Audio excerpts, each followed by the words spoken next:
Berlin, New Year's Eve 2020. Street fights with fireworks. Most of the rioters have a migrant background, and their hatred and violence reveal the widespread failure of Berlin's integration policy. Conditions like these in a city are like a disease. It develops slowly. It doesn't come overnight.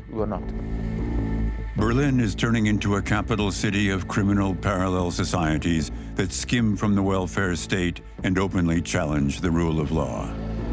A climate where criminal clans and Islamists can easily go about their business and schemes. The state breakdown can be seen in so many ways, and clans and organized crime shamelessly exploit this to the hilt. Left-wing extremists are also combating the free and democratic system of values with the protection of Berlin's politicians. You had the impression of doing the exact opposite, of patting those people on the head and making sure that the rule of law can't prevail. Police and the courts are constantly called upon to respond. Criminals and drug dealers in the city have long since discovered how to use the Berlin system for their own ends, while politicians just watch.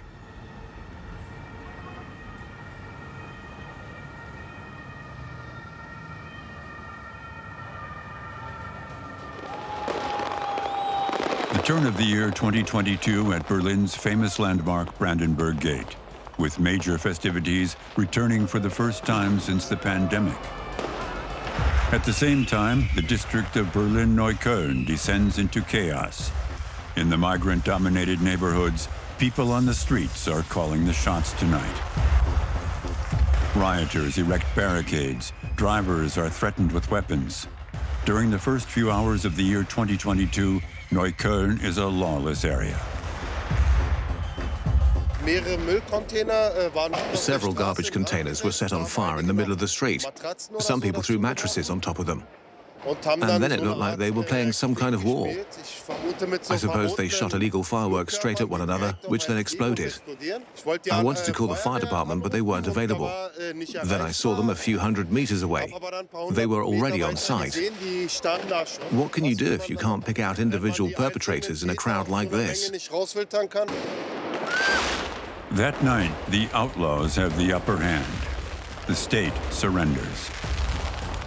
People in the capital are used to a loud New Year's Eve, but the attacks of 2022 shock even police and fire officials.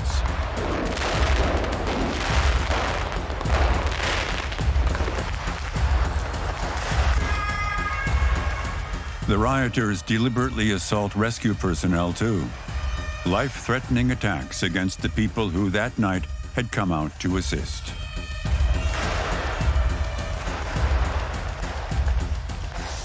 Young rioters set a tour bus on fire on Sonnenallee. They begin the new year with a destructive frenzy, as if to demonstrate their own rejection of the German constitutional state.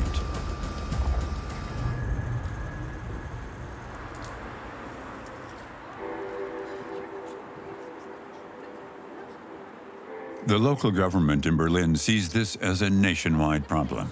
For years, District Councilman Falco Lieke has been warning about contempt for the state in the hotspot of Neukölln. Simply filming here without being interfered with is nearly impossible. What's going on here? Yeah, he can't speak either. So this is basically contempt, complete contempt for our state, our legal representatives, and our law enforcement agencies based on some pseudo-religious or somehow state-related views. And it's really bad that we just go along with something like this, and that it can happen here.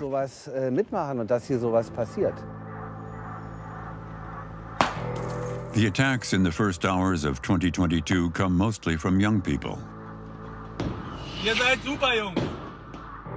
Emergency and rescue forces have to retreat after being fired upon. So, wir fahren rückwärts. This night is the result of years of standing idly by on the part of the Berlin Senate, which can't come up with anything more than a ban on firecrackers. You can't argue about it and then ignore the underlying problems. And firecrackers and rockets aren't the issue here. The problem is what certain people do with them and how this is dealt with, and the hatred and contempt behind the attacks on security forces. This whole issue involves integration policy, and if this isn't clearly addressed and discussed, we've really lost here, even in neighborhoods like this. Berlin has failed to deal with socially marginalized and criminal youth with a migrant background. A housing project in the district of Kreuzberg has become a breeding ground for new clan crime. At the Werner Duttmann Siedlung, young members of large Arab families find easy access to weapons. An investigator anonymously reports on how volatile the situation has become. An incredible number of organized crime structures have formed a huge network. And the bigger the network, the more power you have in various areas. Actually, nearly every extended family is represented in some way. It is usually quiet during the day. But at night, a brutal reality emerges in which the street dictates. There is no rule of law. Young people in the neighborhood learn early on how the business model of crime works. This is where the organized crime of tomorrow takes shape.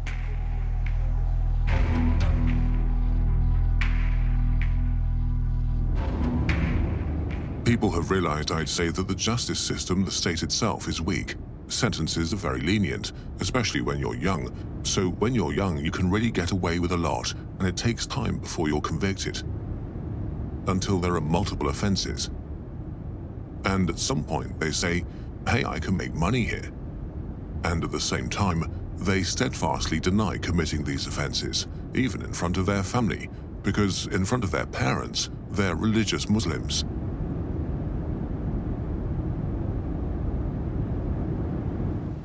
Many of the neighborhood youth grew up in an environment that sympathizes with Islamist terrorist organizations.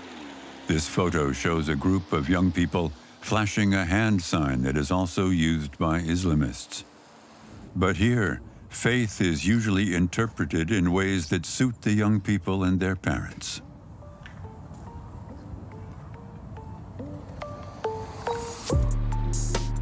The clans and criminal families in Berlin-Neukölln have long lived in parallel societies. The structures have arisen over decades. Particularly large Arab families entrenched in organized crime have gained a foothold here, having built up entire empires with legal and illegal businesses.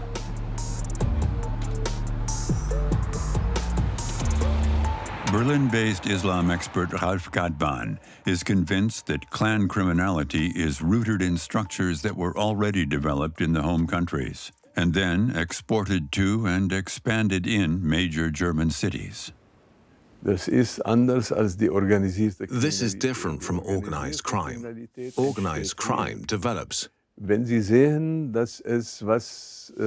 there's money to be made, usually some people will join forces voluntarily.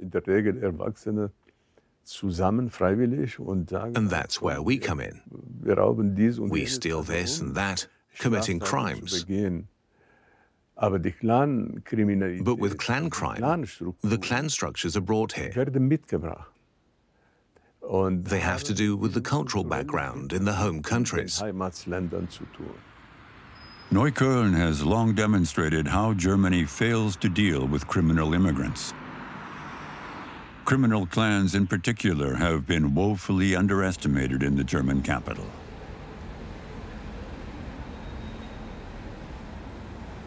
Berlin senior public prosecutor Ralf Knispel has sounded the alarm repeatedly.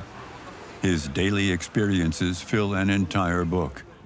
In his view, the fight against organized crime in Berlin has been lost. We will never manage to penetrate these structures. It won't work, even with a huge deployment of police and the best-equipped court system, because these clans run a justice system of their own. They have so-called courts of peace, It's quite amazing to think about who's making peace with whom. I think it means that they strike a balance among themselves, right up to homicide, determining appropriate charges with which they can offset each other rather than prosecute homicide offenses. As a result, witnesses no longer testify, claiming forgetfulness or insisting that statements they've made to the police weren't translated correctly or weren't made in such a way that police officers could put them into the files. Unfortunately, this is not something you can just laugh about. Investigators are too often sent into battle with blunt weapons. Most of all, they have difficulty getting a hold of the criminals' assets.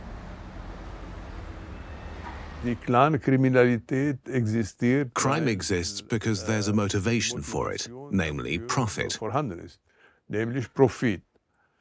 As long as it's profitable, it will continue to exist. To combat it, you have to get rid of the profit, that is, make the sources of money dry up. And there is a lot of money to be earned in the German capital. On paper, most clan members are just welfare recipients. They make the big money behind the scenes, and they have nothing to fear. The authorities have long since reached their limits in their fight against organized crime. Budget cuts on police and courts have been devastating. For some offenses, state authorities in the German capital give up even before an investigation is concluded. Judges hand down lenient sentences in order to shorten proceedings, and accused clan members do everything they can to delay court trials. It starts with them making all sorts of petitions about witnesses who are available but repeatedly fail to appear. And when they finally do show up, they don't testify how they were supposed to. Then good defense lawyers come in, and they're paid for by the client, who is usually wealthy, not necessarily legally, but who has money available. They come with experts of their own, who then attend the trial and file one petition after another. A major raid on Sonnenallee in Neukölln, where clans have long since put up a front with legal businesses. The police, trade supervisory office, and customs authorities joined forces in large-scale raids. Time and again, officials find what they're looking for, even though the clans are no longer exclusively engaged in illegal businesses. This view is shared by Tom Schreiber, spokesman for domestic policy in the Berlin Social Democratic Party. And regarding clan crime, they have succeeded in operating legal businesses. And I'm not just talking about shisha bars, which are the standard example. I mean barbershops, all-night delis, or even things like plumbers or electricians might play a role, right through to security services and locksmiths, where all of this plays a role, and people also play a role. In other words, they've managed to use all the good things from the legal business world, but also from the illegal sector, which of course also exists. Just moments ago, they were cutting hair here. But when the officers arrive, the shop is suddenly empty. Were they not only washing hair, but laundering money too? Or is the business here perhaps completely illegal? Such interagency raids could soon come to an end. The Greens and Die Linke, the left party in the district, view the Czechs as racist and stigmatizing. And yet Neukölln is a haven for organized crime, as longtime state police investigator Klaus Nachtigall explains. We're talking about fighting crime here. We're not talking about racial profiling. No one has any intention of doing that. On the contrary, we have a very solid constitutional state that should and does prevent precisely that. If we cannot point out real problems anymore, for whatever reason, ideological or otherwise, then we won't be able to tackle these problems seriously and effectively. The next inspection, a rental car company. Companies like this provide vehicles for the mostly young car posers, preferably ones with a Mercedes star or a prancing horse on the hood. This wedding party wanted to embark on the next phase in their lives in a muscle car, but officers pulled the motorcade over. It happens all the time in Berlin. When lots of young people are driving around in cars like that, we just get singled out. Nothing you can do about it. The main thing is to reach some kind of agreement with the police so we can all go and celebrate our wedding today.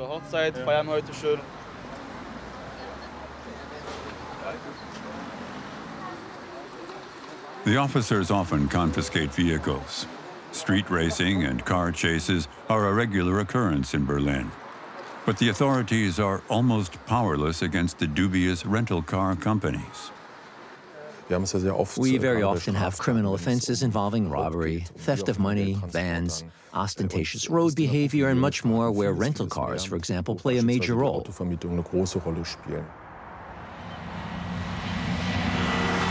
Show off what you've got, even if it's only borrowed. Man bedient sich dort von OK-Kriminellen, weil man eben es auch... Organized criminals use rental car companies who act clueless and say, yes, person X rented the car, and oh yes, now I can see that the picture on the driver's license doesn't match the person who actually rented the car. We probably made a mistake, and that's it. Then the 150,000 euro car that was wrecked is paid for by the insurance company, which in turn is paid for by ordinary honest people in the form of premiums. So all of us, as a society, we're all the victims of schemes like these. And politicians are not willing to put an end to this.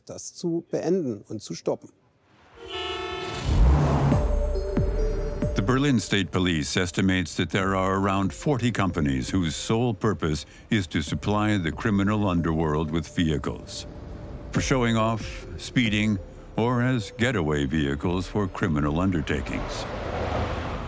The clans of Berlin have long since found homes in the more upmarket neighborhoods, as here in the well-to-do Kleinmachnow suburb. A villa ensemble complete with multiple buildings and underground parking and spa. Its most recent owners were rapper Bushido and his manager, clan boss Arafat Abu Chakr. After their partnership went south, Bushido forced a sale of the whole property.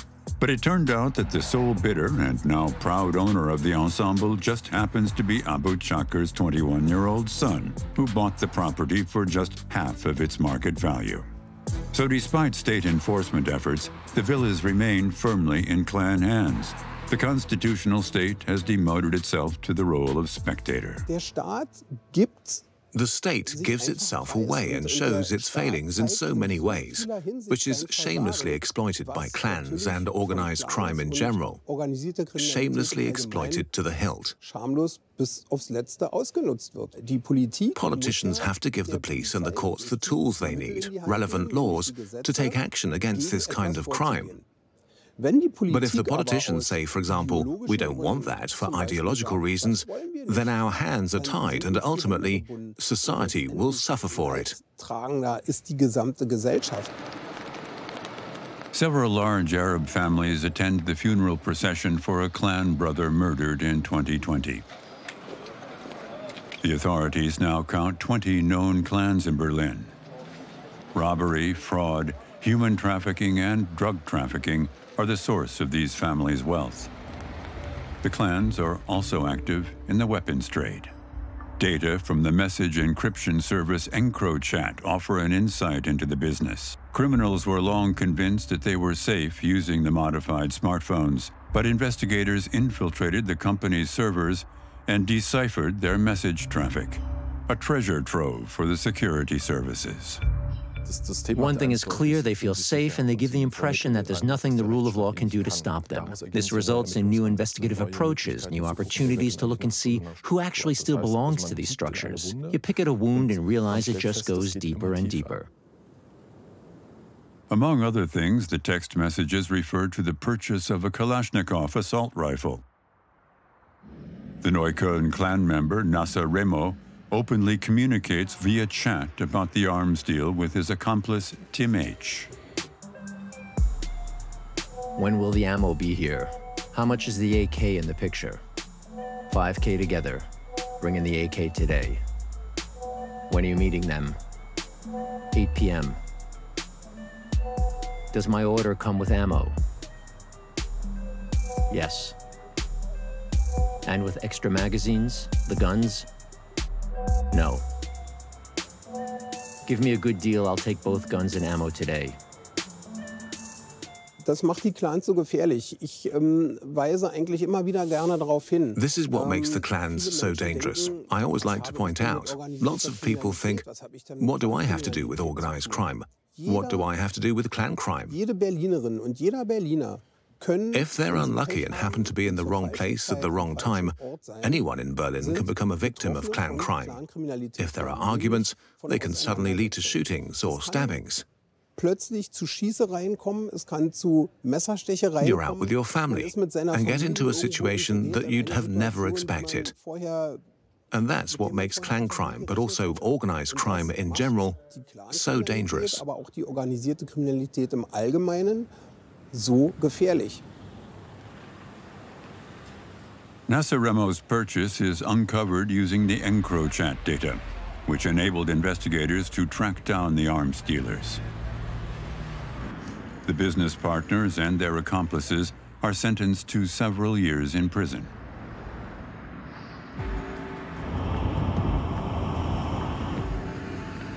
The Arab clans in Berlin have retreated into parallel societies with structures that exist outside the democratic order.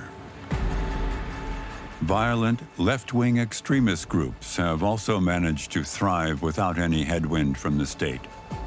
Thanks to political cover, they've been able to carve out a space of their own in the capital.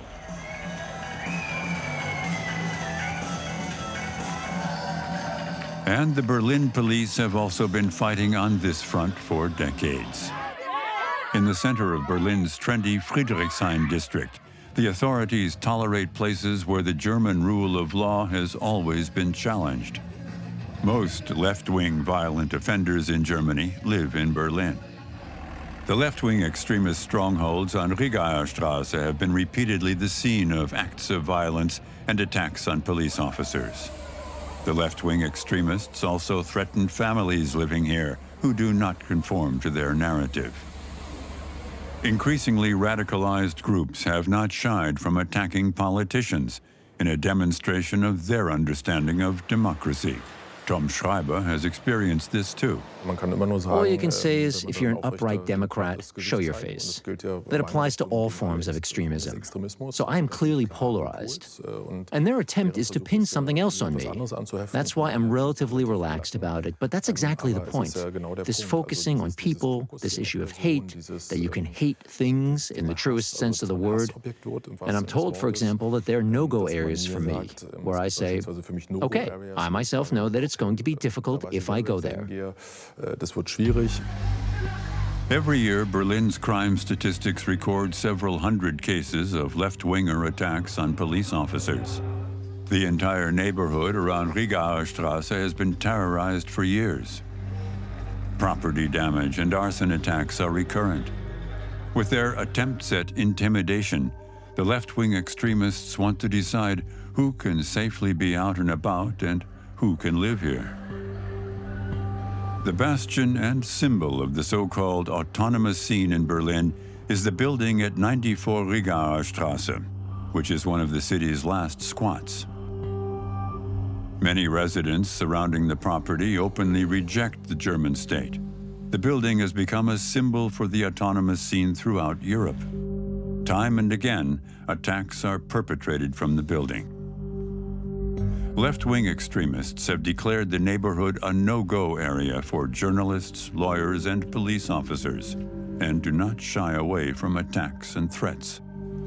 When we went to film undercover, we found a kill list in the courtyard. It features the names of lawyers representing the building's owners, among others. I had to move out of my old apartment, simply because my home address was leaked for reasons I still don't know. My car was vandalized in front of my apartment. Butyric acid was thrown on my daughter's car seat. I'll never forgive these people. Now the police are here around the clock, and I've become more vigilant. These people use violence and crime to impose on others what they believe is right. There are actually just a handful of people still living in the building. One of them is Ralf. He's lived here with his dog Speedy for years. Before that, the trained bricklayer was homeless for a while and struggled with drugs. He says he doesn't belong to the political radical group of residents. I'm not a rock thrower or a violent left-wing radical, just the opposite. I'm a tenant here, that's it. And I pay. Let them have their money. As far as I'm concerned, they can have it all. I don't need the damn money. You know what? I don't care. I need friends.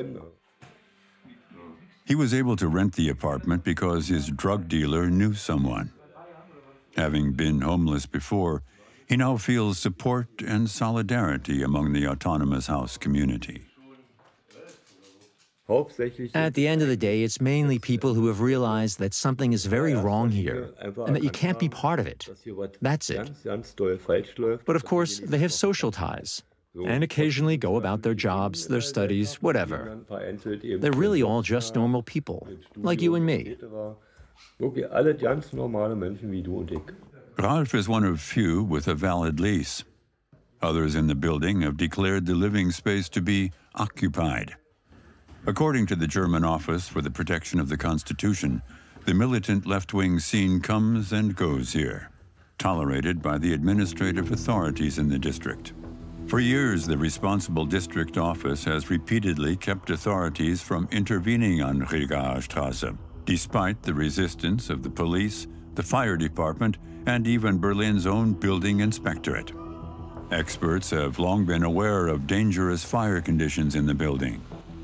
It's not as if city officials in Friedrichshain-Kreuzberg are being proactive. They give you the impression that they were doing the exact opposite. That is, basically patting the people living there on their head and making sure that the rule of law can't gain a foothold and keeping people from acting proactively and cooperatively. The big issue is fire safety. Honestly, this is well known. And if you know how this house is also full of holes, if you know that things have been rammed through, and you know that wires and other things have been laid by hand, if it catches fire, it's like an oven. And then it would burn relatively quickly, and then people would die. The district council member in charge, Florian Schmidt, declined to be interviewed. In a written statement, the Green politician firmly rejects the accusation. In October 2020, the left-wing squatters lost a battle they had been fighting for years.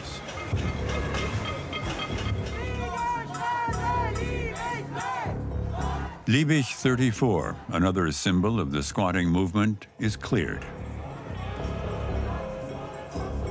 The House Project described itself as an anarchist, queer, feminist retreat. Supporters have amassed to fight. The police launched nearly 200 investigations in the 3 days surrounding the eviction. 4 of those investigations for causing grievous bodily harm. There are direct attacks on police officers with the clear intention of seriously injuring these representatives of the state. During the run-up to the eviction, the anarchist group threatened to attack police and state infrastructure. These are the same actors that the Berlin district has tolerated for decades. Lots of crimes have been committed from within the building, too, including attacks from the roof onto police officers standing below at the intersection. You also have to know that there's a roof system. This means when the police are on this street, usually there are lots of people on the rooftops targeting officers with rocks or other things. So we took care of that. The property owner has the squatters thrown out of the building and announces that he will set up accommodations for refugees. The left-wing squatters have turned the house into a fortress.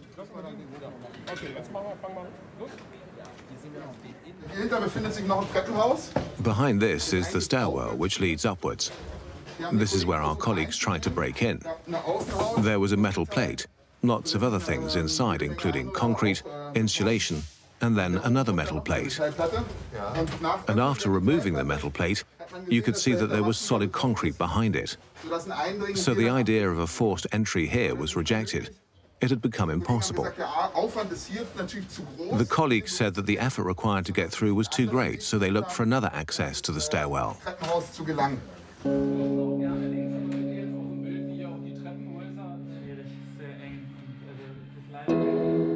The autonomous flat-sharing community lived outside of applicable law, and in the end, the owner had to fight for his rights in court.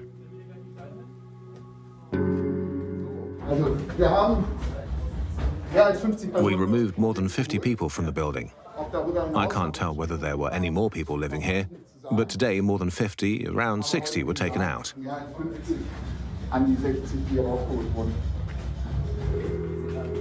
A wanted poster in the hallway exposes police officers' identities. This is where the open battle against the state was organized. The residents had modified the building so they could barricade themselves as deep in the structure as possible. But that couldn't stop the state. This here is a trapdoor that was actually open, and these holes in the wall over there held crossbars that actually kept the door down. The door is so massive that it had to be pried open from below with hydraulics and at the same time pulled open with a pulley from above. If you leave a house like that alone for a long time and let the occupants do what they want, that means they can change the structure, install trapdoors, pile up mountains of stones in the rooftops for throwing at the cops. If something like this takes shape, when the time comes for eviction, this is what you're dealing with. The resistance lasted a good 6 hours. In the end, the police thwarted the anarchists' daydreams in the heart of Berlin.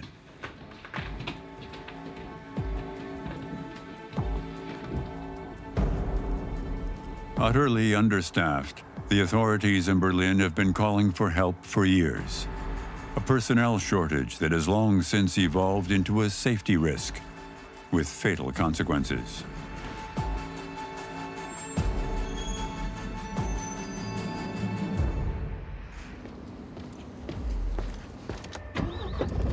December 19th, 2016. Tunisian Anis Amri takes over the helm of a semi-truck owned by a Polish trucking company.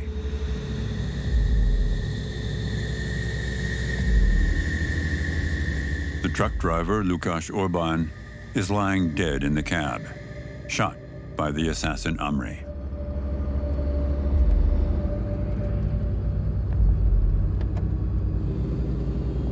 Anis Amri entered Germany illegally in 2015 and managed to register as a refugee several times, each time under a new identity. The Islamist was already known to the authorities, but in December 2016, no one had the attacker on their radar.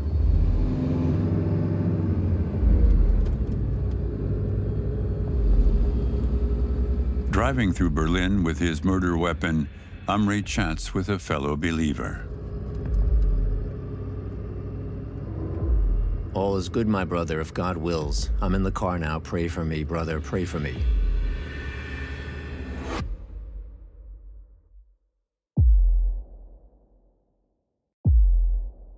At around 8 p.m., the Islamist steers the truck into the crowded Christmas market on Berlin's Breitscheidplatz. 13 people die, and around 70 are injured, with many more still suffering from the trauma to this day. It is the worst Islamist attack on German soil to date. Kevin Möschle was there too, that evening, Christmas shopping, when the truck approached at high speed. And then I heard a sudden bang, essentially a crash. I turned around in horror and saw this monster hurtling towards me from behind. I blacked out at that moment and came to a little later. And that's when I saw it had come to a stop back where it had veered into the crowd. But before that, I could see that he had been trying very hard to accelerate.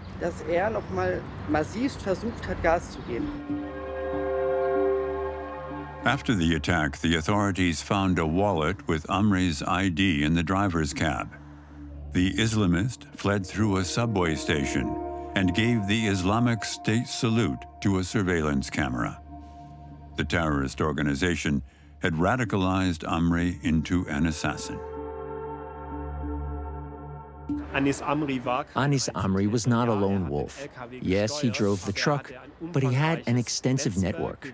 We know of at least one IS contact who guided him during the offense and gave him psychological support. The question of who actually got him out of the city is still open today. And Anis Amri was not small fry. He was a part of the who's who of the German Salafist scene. He was in contact with Abu Wala, its governor, and with other Islamists in France and Italy too. He was extremely well connected. After the attack, it turned out that Anis Amri had been in Berlin using at least 14 identities. The Islamist was a member of the groups that support the radical Islamist fight and terrorist attacks in the West. In Berlin, too, Amri sought to socialize with radicals who recruit potential attackers. He immersed himself in the Islamist scene that Berlin cannot get under control. The Islamists have a political program, and you can't just hug them and be friendly. They're winning. They try to use all means at their disposal to achieve their goal. So sometimes they act like peaceful Democrats and whatnot. But when the going gets tough, they show their real face. And that means violence. That's their signature. An investigative committee ultimately concluded that the security services had failed. There had been several opportunities to stop Amri, but they were never taken.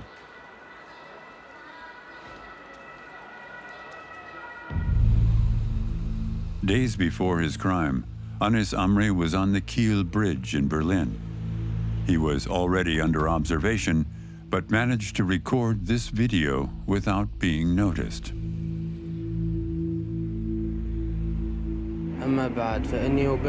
I submit to Abu Bakr al-Baghdadi, the most faithful of the faithful from the family of the Prophet, to whom I swear allegiance, in good times and in bad. I will never doubt his religious authority and swear to serve the Islamic State faithfully and to wage holy war against the infidels with everything in my power. Allah is my witness. The state and the security services didn't do their work properly. Otherwise, it would have been prevented. If you look back at it, you can say that the state and the security services drew the right conclusions. Lessons have been learned. Whether that ultimately means that this will prevent future attacks is an open question. I believe that's something the public needs to realize. The Fusilet Mosque in Perleberger Straße in Berlin-Moabit.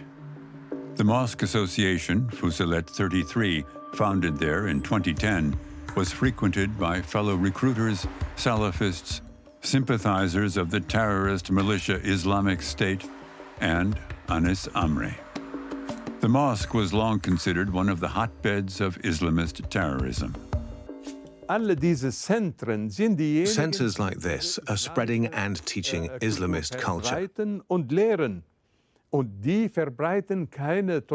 They're not spreading a tolerant, traditional Islamic culture that used to exist 30 or 40 years ago. They're all Islamist orientated, all of them. The self-proclaimed Emir of Wedding also resided in the Fusilet Mosque. The Emir and his visitors were clearly visible from the police station across the street. With a surveillance camera focused on the entrance, the officers observed who visited the mosque. The surveillance photos show Islamists in the circle of people around attacker Anis Amri.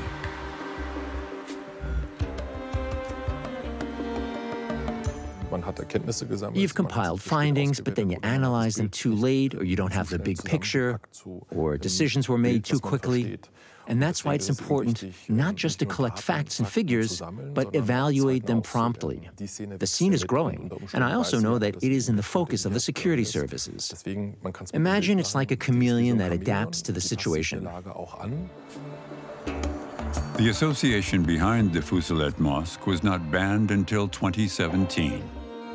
The Berlin Ministry of the Interior hesitated, and for years it did nothing. The mosque was closed only months after the Christmas attack on Breitscheidplatz. For years, problems in the capital had been dragged out, hidden, and swept under the rug. And Berlin's politicians often openly just give up.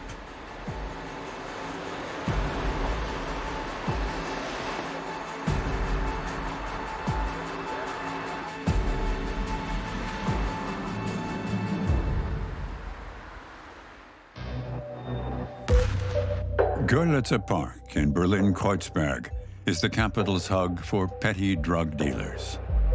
The district here has long since given up, and the park has become a permanent deployment site for police.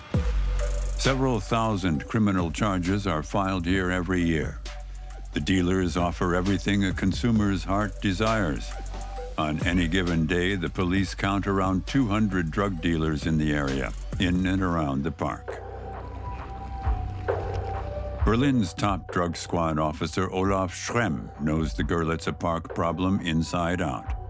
The experienced state police investigator has been monitoring the situation for years. The dealer scene in Görlitzer Park consists mostly of people who, because of their resident status in the city, often want to earn something on the side by dealing. We've noticed that the nationalities of the dealers in Görlitzer Park are mainly of African descent. The situation in the park and the surrounding area is anything but peaceful. Territorial disputes among dealers often escalate into fights. For years, local residents have complained that the city isn't doing anything to stop it.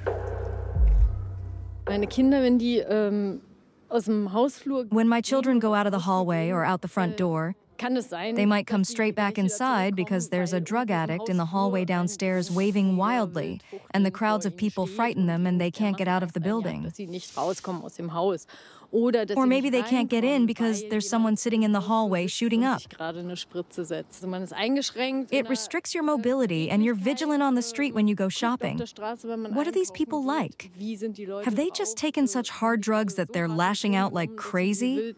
So a neighborhood stroll isn't nice anymore. To defuse the situation, authorities in the district tried offering the drug dealers sales zones. Their absurd reasoning: you can't get rid of the drug dealers completely anyway. Berlin politics. Man muss natürlich genügend Einsatzkräfte vorhalten. You have to have a sufficient number of emergency personnel available. I can't go out on patrol with a group and try to fight this kind of crime. It's like a game of cat and mouse. Coordinated operations have to be organized. On the one hand, we have a problem with drug addicts. We really have to view them as sick people. They have to be helped. This is a clear case. We have profiteers who make money from these sick people. We have to prosecute them, and the rule of law has to be tough enough to take them down. Florian Naht is a hotspot investigator. The police have long categorized the area around Görlitzer Park as a so-called crime hotspot. It's where the most crimes are reported in Berlin every year. Florian Naht's territory includes the area around the problematic park. Das sind zum größten Teil tatsächlich Betäubungsmittelstraftaten und dann aber. For the most part, these are actually narcotics offences, and then especially violent offences, assaults, dangerous assaults, and robbery offences, and of course a whole lot of petty crime. Everything that occurs in areas where the structural opportunities for crime, as the police call them, are relatively favourable at the moment when police are absent, and there aren't enough resources available to stop crime here in the neighbourhood. There is at least one small success on this evening. Colleagues nearby managed to arrest the suspect from a robbery the night before. Time and again, there are assaults by drug addicts or disputes between dealers. Görli, as the park is called by Berliners, is not exactly a safe place for police, and not everyone welcomes the officers. Many residents in the neighborhood also have reservations about the police, with most of the criticism limited to the issue of racism in one way or another. And that makes it very difficult to establish a reasonable dialogue at all, if right from the beginning they confront you with the general accusation that the police has racist motives in some way, which is not the case.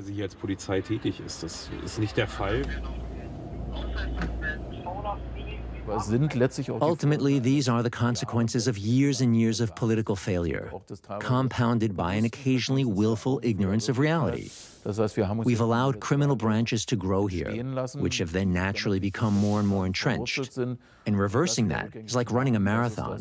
It's a really long road and requires perseverance, and should have nothing to do with election dates and election campaigns. It has to be something all law-abiding citizens and especially political leaders want, to go down this road. But this is something that hasn't been done in Berlin for a long time. Meanwhile, the drug trade has gone mobile. There are hundreds of couriers on the road. Drug taxis have long since become part of the sales strategy. Ordering drugs via mobile phone chat. It's customer-friendly. The business model for these messenger services is that dealers offer their goods in the chats, usually with pictures, usually with prices, maybe also with discounts. There are also so-called quantity discounts, where if you buy a lot or at certain times, you get a discount. And the buyers then contact the dealers via Telegram. They go into a private chat where only two people communicate, agree on the price, the goods, the meeting point, and then the deal takes place. What many customers don't know is that every purchase supports organized crime. That's because criminal gangs and clans in Berlin have long been involved in the lucrative business of illegal drug dealing.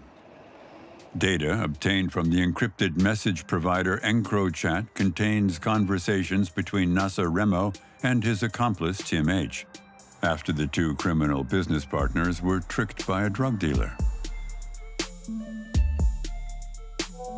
That bastard, he wants to screw us.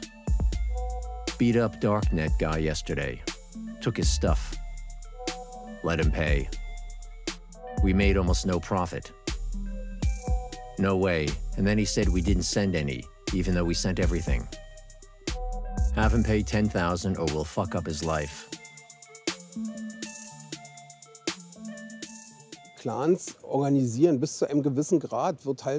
some extent, clans just organize the business. To some extent, they don't touch anything themselves. It's all organized by couriers, etc. But of course, they profit enormously from it financially. Anyone who consumes illegal drugs also supports terrorist organizations. That's something we should be aware of. Nobody thinks about that. They just think, I'm going to buy some weed and smoke a joint. But lots of Berliners have no idea who they're actually supporting. Cottbusser Tor in Kreuzberg is also one of Berlin's so-called high crime areas. In 2022, a new construction project was realized at Kotti, public restrooms, after 5 years of planning, as Green District Mayor Clara Herrmann celebrates on Twitter. Bam, here we go. This is local politics too. 3 outdoor restrooms as an absurd symbol of the Senate's supposed vigor and forceful implementation of policy. Nobody in Berlin wants to take responsibility. The governing mayor at the time, Franziska Giffey, refused to comment despite repeated requests, and the senator responsible for the Berlin Ministry of the Interior, Iris Spranger, did not respond to requests for an interview for this film either. The situation in Berlin is more than alarming. It is driving ordinary citizens to reject the state itself. Authorities and emergency services are left to their own devices. Urgent problems are ignored. Berlin risks sinking into insignificance. It is turning into a place that no longer arouses envy in the rest of Germany and internationally. It is turning into a capital city on the brink.